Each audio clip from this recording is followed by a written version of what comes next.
Savior of your life. Jesus saves and Jesus heals. Believe the gospel today. Repent today. Choose and get born again.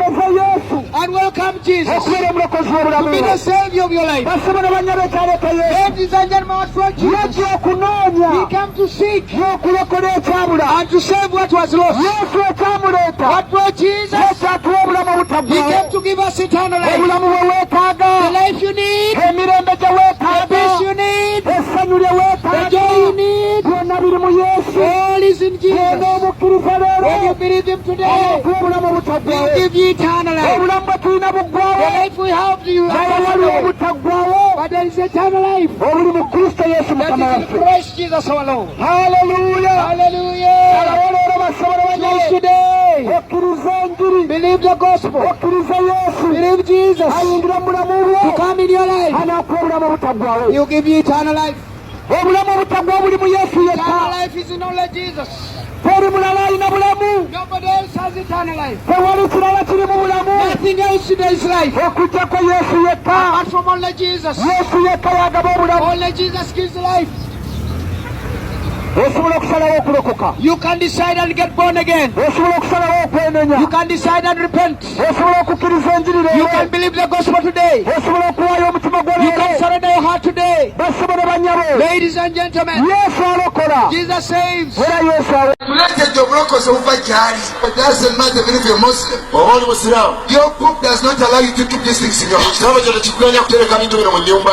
That's why strive to surrender them to the Lord. That's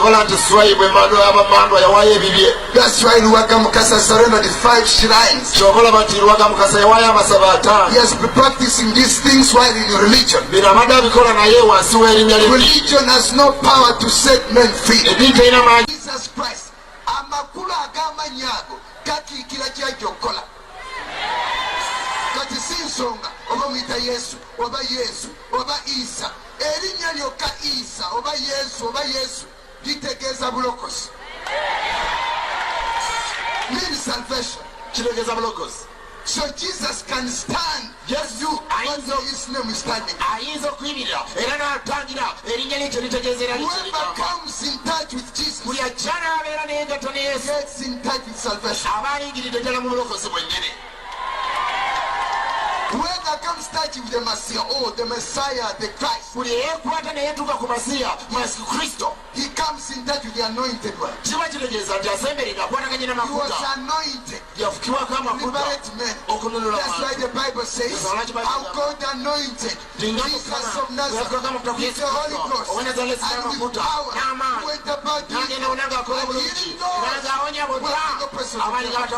God was with him. So don't say you try to read in the books. But this verse says this. This verse says, seek for the Christ. When Christ was here, he said, you cite the scriptures and you think that they are in the very side. But those testify of me. Ebyandikwa byonna kebibya Quran kebibya Bible bitegeeza Kristo, bisimba Kristo, ne bimukulumisa waggulu okukira ekintu kyonna. Why?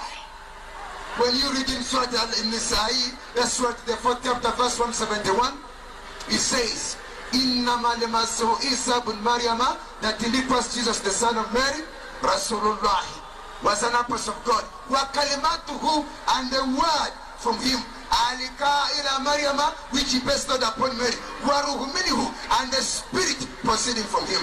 What does it mean? Mazima ddala Isa mutabani wa Maryamu, omanyi tekina mutawala gw'omuyita mutabani wa Maryamu, si nsonga bw'omutegeera bw'oti, era ajja kubeera ekimugyako kitiibwa ki? Tekimugyako kitiibwa ki? Oli ye yamuzaala kabeere mutabani wa Maryamu ali afudde, asigala akyalokola, asigala akyawonya. Ega nti mazima Isa mutabani wa Maryamu yali mubaka wa Katonda, ate kyekigambo kye. Gwoyinza okwawula Katonda ku kigambo kye? Olaba ekisibya abantu mu kooti bagamba nti yayogera, n'omuntu tayokola na kigambo kye kikusibya, n'abaganda balina olugolo lugamba nti kamwe kabikasa siroganga.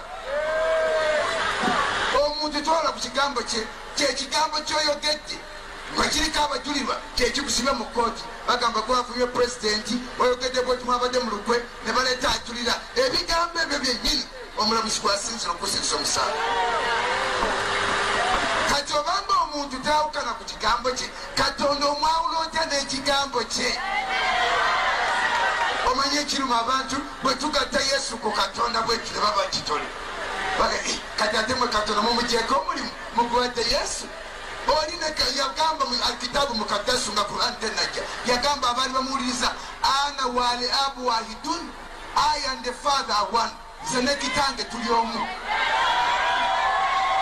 Amakulu gaakyo kitange bw'alokola nange ndokola, kitange bw'awonya nange mponya, kitange bw'azuukiza abafu nange nzuukiza.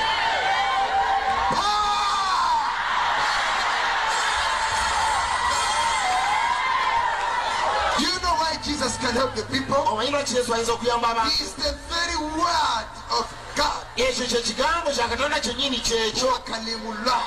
The word of God. The word of God. The word of truth. And the spirit proceeding from him. Omwoyo okuva eri Katonda okuyita muyabayaba.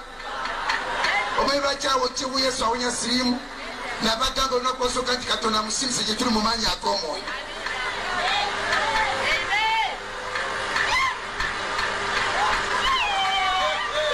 Wuliriza, oli Sheikh Moses abadde asomesa naye Katonda yamukwatako mu ngeri ekyamakero naye n'amulokola.